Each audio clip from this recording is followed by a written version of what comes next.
vanotofa vanotoataka pachena apostle talent Chiwenga.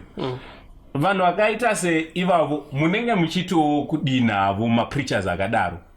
Yeah, that's engo wisdom. Nema interest ako. Because winning souls, you preach Jesus. Winning members, you research my areas at the church. You get members. But so winning is all about Jesus. Alright, so muruti pane difference winning members ne winning souls. Yeah, so alright. We preach Christ to win souls. Unotaura kunaka kwako nekuipa kwedzimwe church kuti wane ma members anouya kwako chete.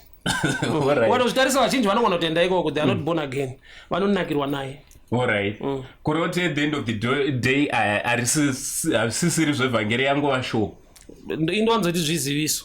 Ukati Muparinga akaipa, Roma yakaipa, zviziviso akusuparidza kungoti vanhu pamwe amuzivi prophet ninge wakaipa. Chete. Asi kuti Kristu wakaenda pamuchinji kwakuti upo unotendeuka. Zvatosiyana. Alright, sakuroti moyogonotopindwa tichifunga kuti chechi irongori boka rezviziviso. Zvafanira kuti chechi kuti pane nguva yezviziviso. Alright. Nguva yezviziviso akuvhurwe vhesi. Alright. Saka zviziviso zvemazuva ano panovhurwa vhesi. Vanozonoti aiwa. Idatudzwa kuti Roma yakaipa. Alright. Guys, ameno munozvoona sei hanzi machechi amuri kutofunga kuti machechi ka zvipoka zvongotiwo zviziviso.